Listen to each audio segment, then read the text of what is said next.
Почитувани медиуми, сакам да ви се заблагодарам за денешниот ден кој го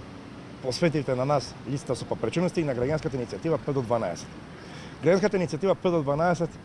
започна од 2017 лето господово во април месец, каде што заедно со децата со попречености од различен степен на посебни потреби одлучивме да поднесеме барања пред 2 години до владата на Република Македонија и до институциите на системот, каде што побаравме Конвенцијата за правата на лица со попречености, како и европската легислатива да биде примената и барањата кои што се како и граѓанска иницијатива 512 ставени во позиција на децата и лицата со попречености. Нашите барања беа создавање на центри за ран детски развој, центри за рехабилитација на деца со различен степен на попреченост, индивидуален протокол и слично. Исто така нашето барање беше и создавање на институцијата Народен првобранител по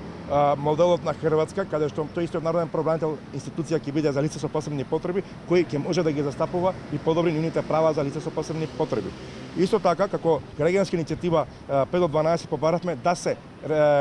регулира старосната граница кај децата со попречености, кои што децата по конвенција се до 18 години деца, но нажал во нашиот систем за социјална заштита тие деца и здравствена заштита се третираат како деца до 26 години, а од друга страна на 18 години гласаат тие деца. Исто така едно од нашите барања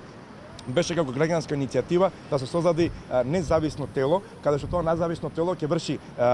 ревизија и надзор на досегашните спроведени барања кои што како граѓанска иницијатива 5 до 12 ги побаравме. Но нажал денеска сме сведоци, 2 години поминаа, ние како граѓанска иницијатива немаме ништо од овие барања добиено, ниту па децата со попречености или лицата со попречености не ги уживаат овие барања. Затоа сме денеска тука, почитувани медиуми, до Европската унија, каде што поднесуваме барање и каде што бараме од Европската унија да биде наш медијатор, исто така да биде мост кој ќе ги спои граѓанската иницијатива 5 до 12 и институциите на системот кои што не ги спроведуваат во целост ратификуваните документи кои ги имаат кои се обврзувачка за министерствата кои што треба да ги имплементираат во интерес на децата со попречености. И денеска сме овдека да ги повториме нашите барања и да побараме од Европската унија медијаторство и поддршка за да можат во целост се спроведат овие сите наши барања.